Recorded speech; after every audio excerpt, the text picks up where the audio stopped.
Здравствуйте, самые лучшие зрители! Меня зовут Полина. Сегодня на канале творческий эксперимент. Я тестирую набор для шитья от компании Миадолла. Это российский бренд наборов для изготовления игрушек и не только. На их сайте очень много интересного.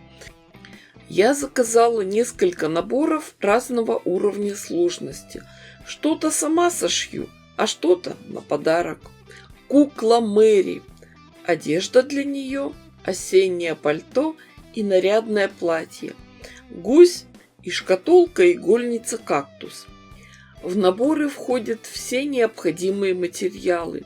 Есть очень подробная инструкция, выкройки, фетр, нитки, иголки, бисер. Шейте с удовольствием.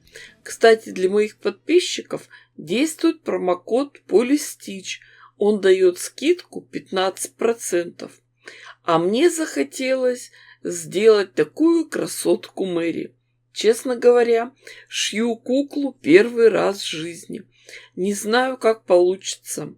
Вскрываем набор. Так, есть инструкция, очень подробная.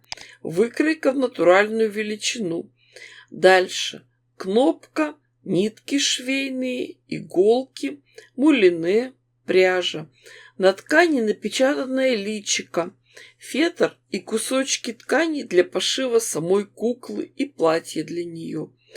Кстати, ткань очень хорошего качества, плотная, не сыпется. Хотя кукол я шью впервые, но мастер-класс делаю очень подробный. Делюсь секретами, своими приемами и лайфхаками, которые облегчают работу. Для начала займемся выкройками. Конечно, можно просто вырезать их из инструкции. Производитель так и предлагает, но профессионалы действуют по-другому. Будем действовать по старинке. Для начала возьмем кусок кальки и перенесем на него все детали. Конечно, если есть под рукой ксерокс, то можно просто сделать копию и резать. Но действуем как действуем. Кальку наклеим на лист плотной бумаги или картона, а уже после этого вырежем. Сделаем такие хорошие плотные шаблоны. Начнем работу с пошива самой куклы. Туловище, ручки и заднюю часть головы выкроем из куска ткани телесного цвета. Естественно, все ткани перед раскроем надо декотировать, чтобы они не садились. Я просто хорошо проутюжила их с паром. Детали будут парные, поэтому ткань сложим вдвое. Сразу же сколем ее булавочками. А дальше уже будем размещать наши выкройки, оставляя припуски на швы. Все детали сколем булавочками, потом обведем по контуру, обозначим все метки. После этого уберем бумажные выкройки, но булавки оставим. Ничего не вырезая, прошьем все детали на швейной машинке. Оставляем отверстие для выворачивания. Показываю небольшую хитрость. В детали туловища очень длинные тонкие ноги. Их будет сложно вывернуть. Поэтому внутрь детали можно вложить крепкую толстую нить. На конце ее сделать большой узел, а другой конец нити вывести к отверстию для выворачивания, а потом уже прошить контур детали. После того, как все прошили, проутюжим детали, а потом их вырежем.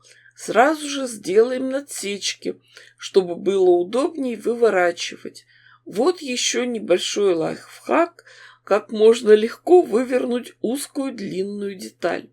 Возьмем иголку с ниткой, закрепим ее в самой дальней части. Потом иголку введем внутрь детали и выведем ее наружу.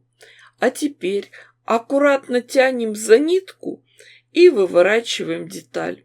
Можно помогать бамбуковой палочкой.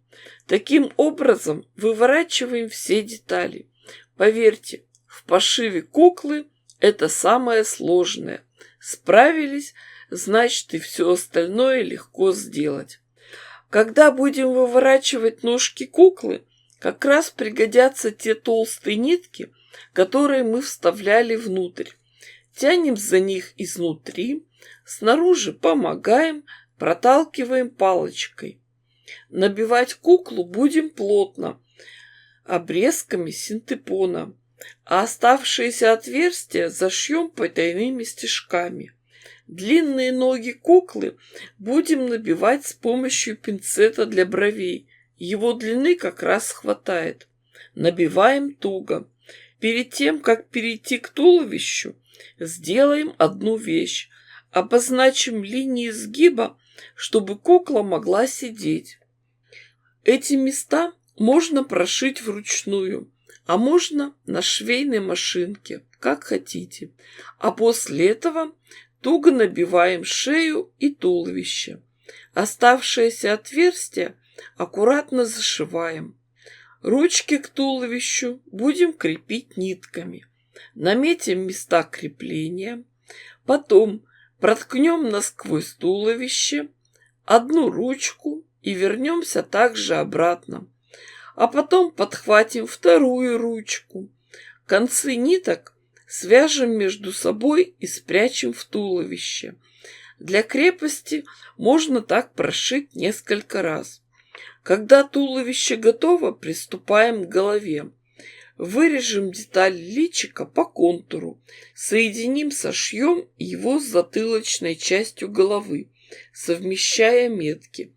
Можно это сделать на руках, можно на швейной машинке.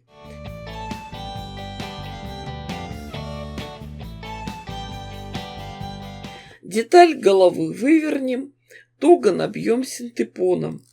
В задней части головы мы оставляли отверстие.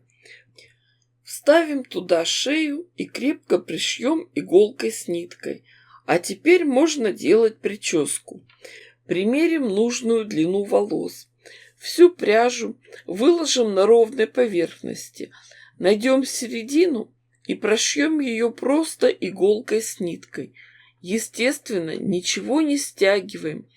Пряжа должна лежать ровно.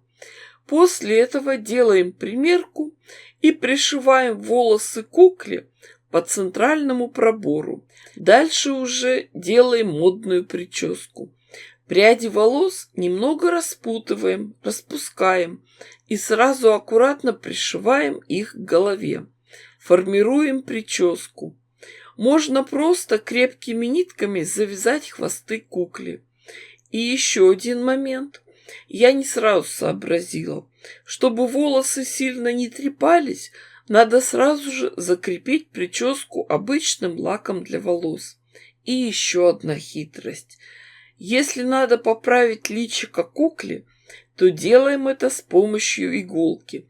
Втыкаем ее внутрь и подтягиваем к нужному месту синтепон. Так мы оформляем контур лица. Как сшить платье кукле очень хорошо рассказано в инструкции.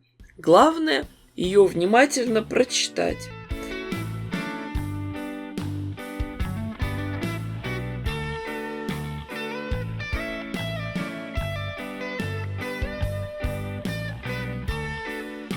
Всю одежду и аксессуары можно украсить вышивкой.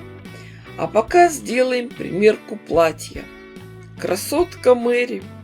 Вы, конечно же, понимаете, что куколка получилась скорее интерьерная. Стирку она не выдержит.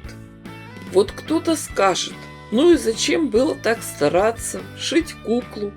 Сейчас все можно купить, любую игрушку. Но есть одна вещь, которую вы никак не сможете купить. Это воспоминания.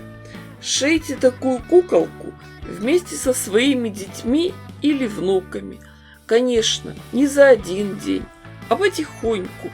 И уверяю вас, они на всю жизнь запомнят эти моменты. И потом, когда-то, сошьют незатейливую простую игрушку вместе со своими внуками и вспомнят вас добрым словом.